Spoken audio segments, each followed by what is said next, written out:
दिल्ली की विद्वान मीडिया और इसके मार्फत दिल्ली को कुछ बातें बताने के लिए हम बैठे हैं। आपको अभी थोड़े ही दिन पहले 15 अगस्त की सुबह जब तिरंगा फहराया जा रहा था 76वीं बार, तो वहां पे ये चिंता व्यक्त की गई लाल किले की प्राचीर से कि देश की दो बड़ी चुनौतियां, एक भाई भतीजावाद और एक दूसरी जो सबसे बड़ी चुनौती माना गया लाल किले की प्राचीर से, भ्रष्टाचार। भ्रष्टाचार पे थोड़ी सी और भी बातें हुई, नाम किसी का नहीं लिया गया।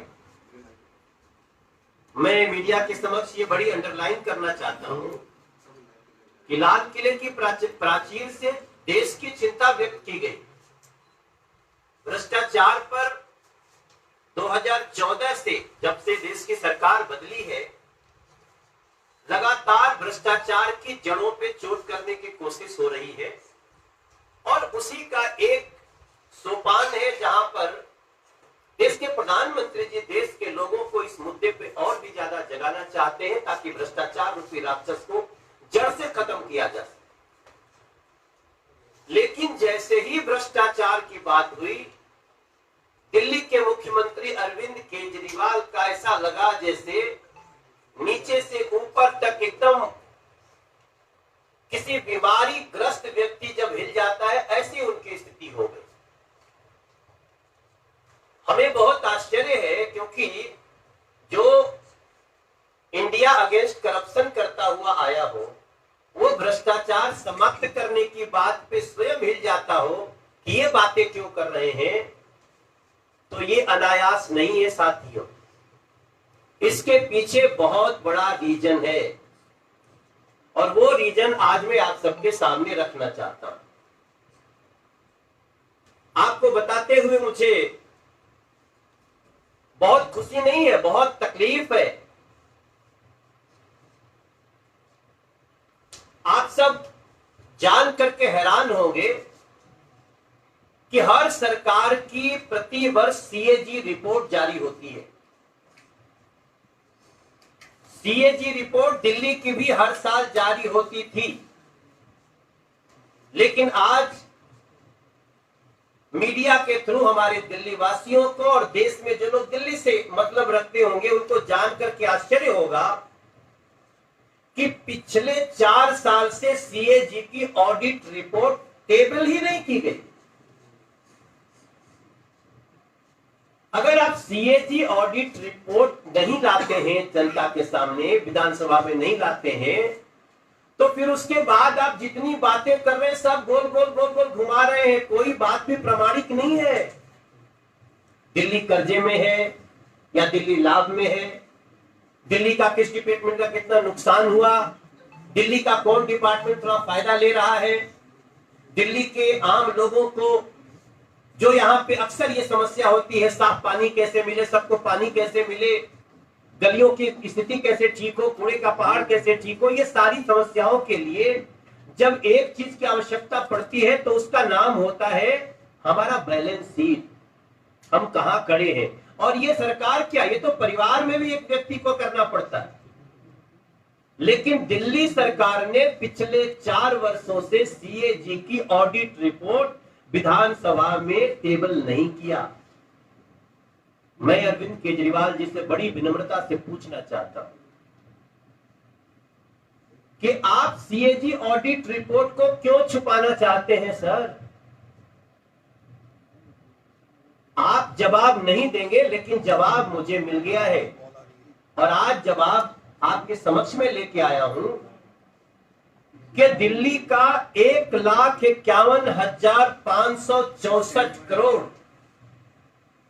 इस संख्या को एक बार फिर से रिवाइज करता हूं, 1,51,000 करोड़ कह लीजिए, लेकिन उससे भी ज्यादा 1,51,564 करोड़ रुपए दिल्ली का कहां चला गया है, इसका कोई अता पता ही नहीं है।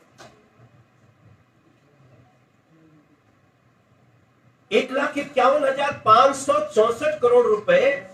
अब आपके दिमाग में आएगा, Manoj Tiwari, what is details of this amount? Yes, अब मैं आपको डिटेल्स बताता हूं, और ये जो भी बात मैं कह रहा हूं आपसे, ये सब हमारे पास आरटीआई के आधार पे है। हम कुछ भी बात हवा में नहीं कहना चाहते। अभी कुछ दिन पहले हम किसी चैनल पे बहस में थे, तो उनके प्रवक्ता, उनके तरफ से जो बैठे थे, संजय सिंह जी, वो जब जब बात हो दिल्ली से, वो दुनिया भर में घूम आते हैं, दिल्ली के मुद्दे पे बात नहीं करते। अब जब मैं जानकारी लेता हूं तो क्या निकलता है कि हमारे दिल्ली की डीटीसी, दिल्ली ट्रांसपोर्ट कॉरपोरेशन, जो 2013 के पहले, 2013 के 1-2 साल में वो 0-0 पे हुआ करती थी, लेकिन उससे पहले वो अच्छे मुनाफे में चलती थी दिल्ली ट्रांसपोर्ट कॉरपोरेशन। सभी को अपनी सुविधा होती थी। लेकिन जैसे ही आज डीटीसी की स्थिति क्या हुई, इनके अंतर्गत 38,753 करोड़ का नुकसान इन्होंने 2019 तक दिखा दिया। 2019 तक इन्होंने डीटीसी में 38,753 करोड़ रुपए का नुकसान दिखा दिया, लेकिन बैलेंस शीट नहीं किया, बस बोल दिया नुकसान हो गया। नुकसान कहां हुआ है? कौन सी बस लाए हैं? 3 करोड़ की दिल्ली में क्या आप 3500 बसों से लोगों को बस में बिठा सकते हैं?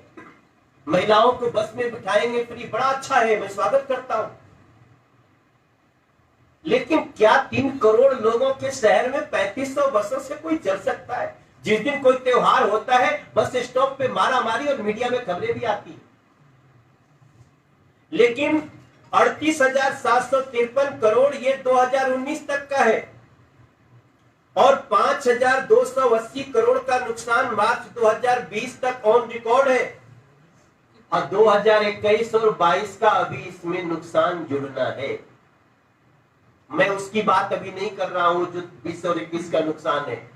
मैं तो सिर्फ कहता हूं कि 2020 तक 38,753 करोड़ और 5280 करोड़ का बैलेंस शीट क्या है? कैसे नुकसान हुआ अरविंद केजरीवाल जी, ये तो बता दो दिल्ली को। हम 8 साल के हुए, तो हम 8 साल में हर साल, नरेंद्र मोदी जी ने भी देश को हिसाब दिया है, हमने भी अपने संसदीय क्षेत्र में दिया है। बैलेंस शीट का छुपाना ये स्पष्ट करता है कि आपने ये नुकसान निश्चित रूप से दिल्ली के लोगों की जमा पूंजी को कहीं ना कहीं आप इसको ले गए हैं। कहां ले गए हैं? You have to tell. दूसरा हमारा प्रश्न है, वो है दिल्ली जल बोर्ड की स्थिति को भी आप देख लीजिए। दिल्ली जल बोर्ड जो 2013 के पहले 600 करोड़ का फायदा देता था, आज दिल्ली जल बोर्ड के ऊपर जब हमने इसका आरटीआई निकाला है, तो आरटीआई कहती है कि 57,895 करोड़ का लोन है दिल्ली जल बोर्ड पे।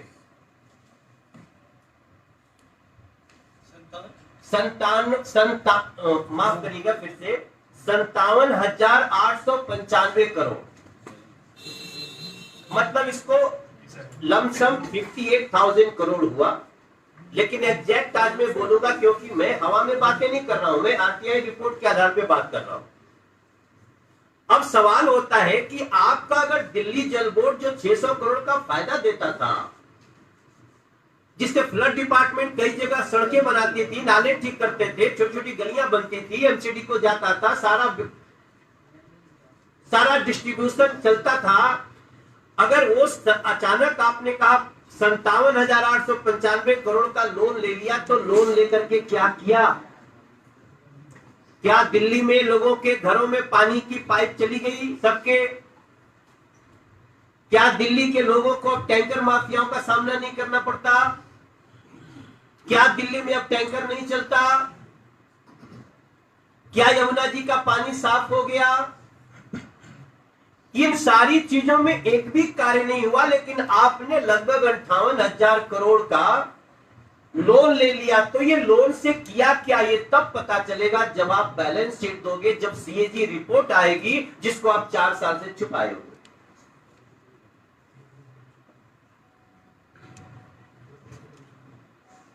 और इसमें एक और चिंताजनक बात है कि ये जो मैं बोल रहा हूं 57,895 करोड़ का लोन, ये तब की स्थिति है जब 2015-16 के बाद दिल्ली जल बोर्ड का बैलेंस शीट ही नहीं बना है। हम आप दिल्ली के रहने वाले हैं, अगर आप 15-16 सत्र के बाद बैलेंस शीट ही नहीं बनाएंगे तो क्या पता है आपने 60,000 करोड़ लेकर के पंजाब के चुनाव लड़े, छत्तीसगढ़ के चुनाव लड़े, आप जाके उत्तराखंड के चुनाव लड़े, क्या किया हमें तो पता नहीं। आप सब दिल्ली का कोई भी व्यक्ति सुनेगा कि 2015-16 के बाद दिल्ली जल बोर्ड का बैलेंस शीट ही नहीं बना। 22 चिट्ठियां सीएजी ने लिखी है, सीएजी चिंतित है। 22 चिट्ठियों का एक भी चिट्ठी का जवाब दिल्ली सरकार ने, अरविंद केजरीवाल गैंग ने नहीं दिया।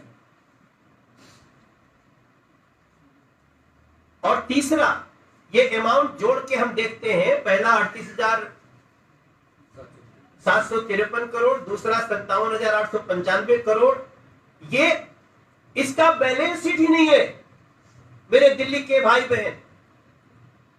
और तीसरा, आपने कहा था कि दिल्ली में अब बिजली हाफ होगी, पानी माफ होगी, इतना ही था ना, 2 लाइन की बात थी। इसको समझने के लिए किसी एडिशनल स्कॉलर की जरूरत नहीं है। पानी माफ, बिजली हाफ। किया क्या है आपने अरविंद केजरीवाल जी? आपको जान करके आश्चर्य होगा कि जो व्यक्ति बिजली कंपनियों के खिलाफ इनके पहले की सरकार में अपने वजन से ज्यादा कागज लेके चलता था, उस व्यक्ति ने बिजली कंपनियों को कितना फायदा पहुंचाया, ये आपके सामने आज मैं डेटा रख रहा हूं। आप कहते हैं बिजली हाफ हो गई, तो पहले से जिसका बजट था, जो बिल आता था, वो हाफ होना चाहिए था। लेकिन हुआ क्या है कि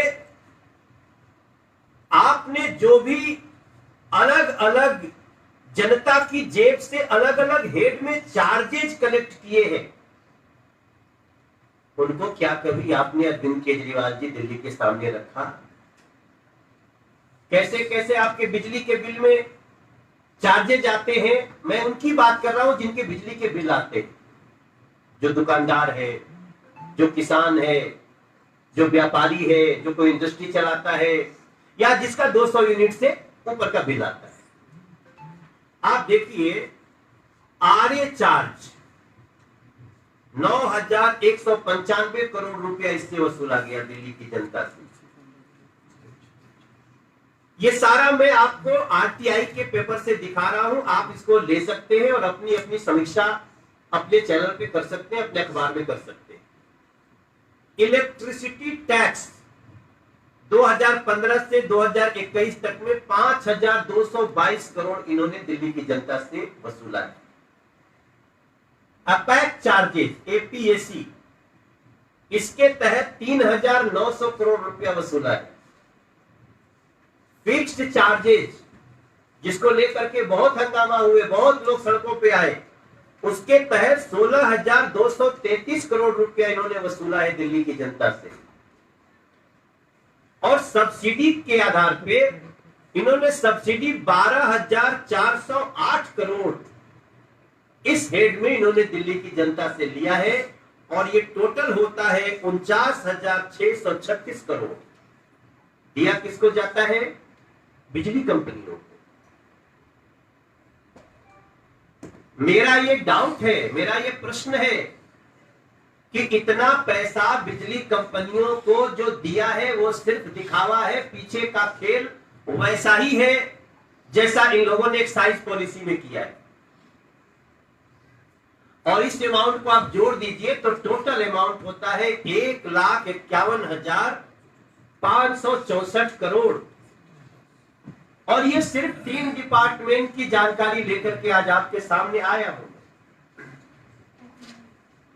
दिल्ली की जनता को जितनी तकलीफें हैं वो गलियों में जाने से पता चल जाते।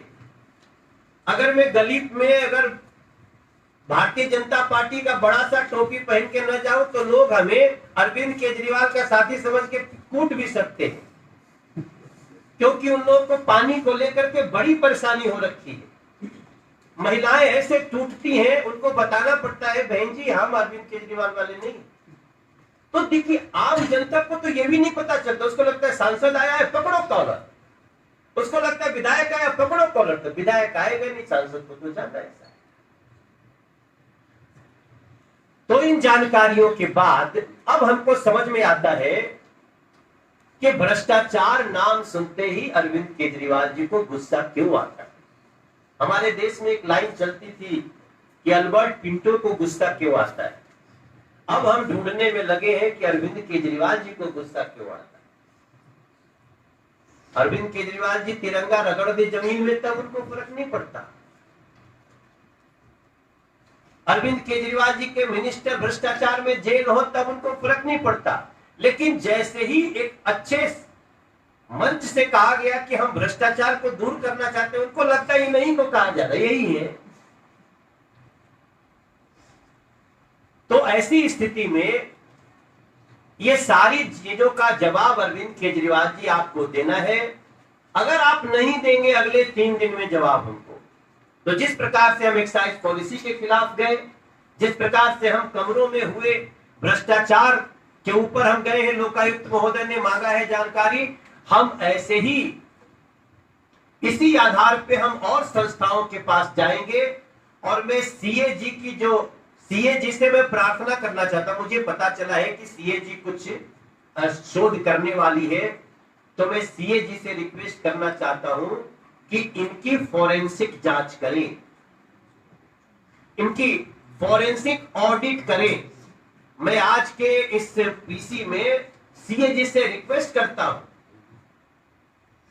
माननीय एलजी से भी रिक्वेस्ट करता हूं कि इसकी इन सारे मुद्दों की फॉरेंसिक ऑडिट होनी चाहिए।